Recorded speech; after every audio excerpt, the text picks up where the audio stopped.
નમસ્કાર મિત્રો, અમારા નવા વિડીયોમાં આપ સૌનું હાર્દિક સ્વાગત છે. મિત્રો, બધા જ મિત્રોને મારા જય માતાજી.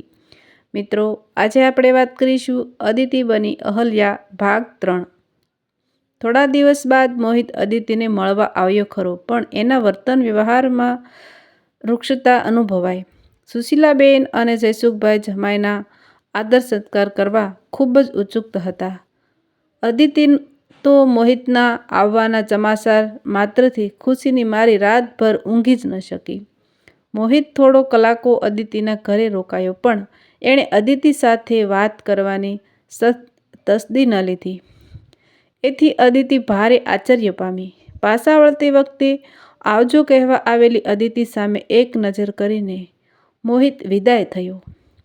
અદિતિનું મન ખૂબ બેચેન થઈ ગયું. એણે પોતાના નિર્ણય પર શંકા ઉપજી. મોહિતને ઓળખવામાં કદાચ એ થાપ ખાઈ ગઈ હતી. થોડા દિવસ રાહ જોયા બાદ માતા પિતાને કહીને સગાઈ તોડી નાખવાનું વિચારીને એણે મોહિતને ફોન કરવાનું બંધ કરી દીધું. બીજી તરફ અદિતિના ફોન બંધ થતાં મોહિત અકળાઈ ઉઠ્યો. અદિતિ, તું ફોન કેમ નથી કરતી? એક દિવસ મોહિતે સામેથી અદિતિને ફોન કર્યો. જુઓ મોહિત, તમને હું પસંદ ના હોઉં તો અત્યારથી જ કહી દો. હજુ આપણી સગાઈ થઈ નથી. આપણે અહીંથી છૂટા પડી જઈએ. અદિતિએ સ્પષ્ટતાપૂર્વક વાત કરતાં કહ્યું. અદિતિ, એવું કાંઈ જ નથી. મેં બરાબર સમજી વિચારીને જ હા કહી છે. શું તું સગાઈ તોડવા માંગે છે? મોહિત બોલ્યો. તમારું વર્તન મને સમજાઈ રહ્યું નથી. તમે મારા ઘરે આવ્યા છતાં ન તો મારી સામે જોયું કે ન તો મારી સાથે વાત કરી. એટલે હું શું સમજું? અદિતિ થોડા ઊંચા અવાજે બોલી. જો અદિતિ, આજે પહેલી અને છેલ્લી વાર કહી દઉં છું કે મારી સામે કોઈ ઊંચો સાદે વાત બોલે એ મને જરા પણ પસંદ નથી. હું તારી સાથે નરમાશથી વાત કરું છું અને મારી કમજોરી સમજવાની ભૂલ ન કરતી.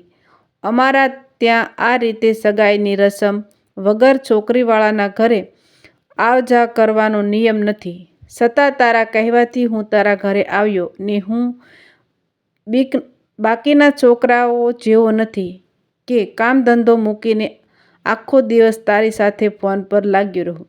અત્યારે કમાવા પર ધ્યાન નહીં આપું તો ભવિષ્યમાં આપણું શું થશે? તું પણ પ્રેક્ટિકલ બન. તારે નોકરી કરવાની હોય તો એ માટે અત્યારથી જ સજ્જ થઈ જા, કારણ કે તારે જોબની સાથે ઘર પણ સંભાળવું પડશે. એમ કહીને મોહિતે ફોન મૂકી દીધો. અદિતિ વિચારમાં પડી ગઈ. એનું મન ગૂંચવાઈ ગયું. એ વિચિત્ર અવઢમાં પડી. પોતાના ભાવિ જીવનસાથી વિશે એણે કેટલા સપના જોયા હતા. મોહિત એ પ્રમાણે બંધ બેસતો તો હતો, પણ છતાં અદિતિને કંઈક ખૂટતું લાગ્યા કરતું. ફોન પર થતી અડધો કલાકની વાતમાં અદિતિ મોહિતનું મન કળી શકતી નહોતી. એક દિવસ એણે પોતાના મનની મૂંઝવણ એની માતા આગળ વર્ણવી. જો બેટા, મોહિત જેવા છોકરા આજના જમાનામાં શોધ્યાય ન જડે. એના વિચારો કેટલા સારા છે. એ સામાન્ય પરિવારનો છે. ખૂબ સંઘર્ષથી આગળ વધેલો છે. એને પૈસાની કદર છે. એટલે અત્યારથી ભવિષ્યની ચિંતા કરે છે. એને કોઈ વ્યસન નથી કે નથી એવા કોઈ મોજ શોખ. અત્યારે આવા છોકરાઓ છે જ ક્યાં? મોહિત તારા માટે યોગ્ય જ છે, એટલે તું નિશ્ચિત થઈ જા. સુશીલાબેનની વાતો સાંભળીને અદિતિ થોડી હળવી થઈ. કદાચ પોતે જ મોહિત પાસે વધુ અપેક્ષા રાખી બેઠી હોય એમ એ પોતાની જાતને કોસવા લાગી. નાની ઉંમરની પોતાની જવાબદારી નિભાવતા મોહિત પ્રત્યે એને સન્માન થયું. આવા ઉમદા વ્યક્તિ સાથે પોતે બંધાઈ રહી છે એ વાતનો એને ગર્વ પણ થયો. સમય જતાં બધું સરખું થઈ જશે એમ માનીને એણે ફરીથી મોહિત અંગેના પોતાના સ્વપ્ન જગતમાં પગલાં માંડ્યા.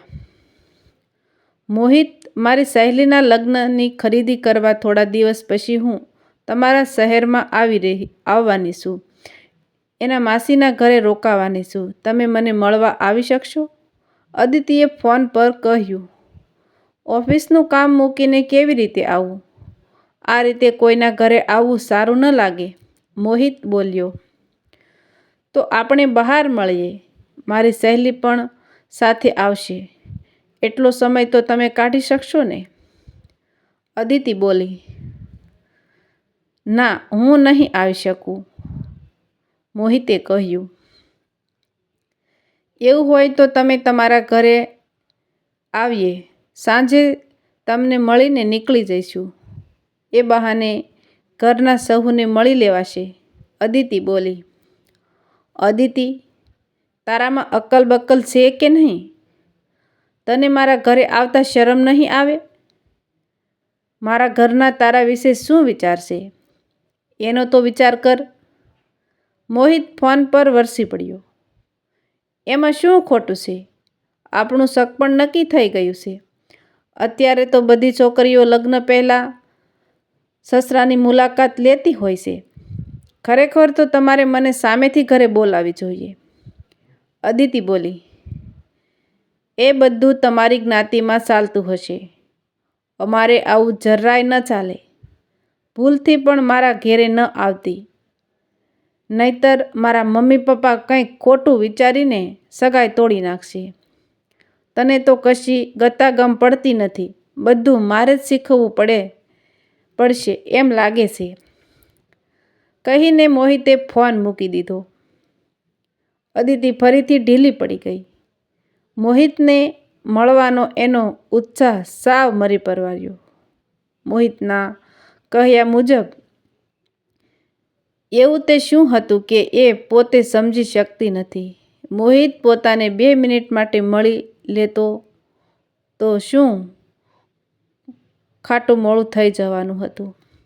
અદિતિ પોતાના મનમાં પ્રશ્નાર્થ ચક્રવ્યૂહમાં ફસાતી જતી હતી.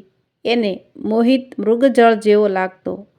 મોહિતને જાણવાના એના પ્રયાસો એની બેવકૂફીમાં ખપી જતા એટલે એ વધુ અકળાઈ ઉઠી હતી. મિત્રો, આગળ જાણવા માટે સાંભળો આગળનો ભાગ.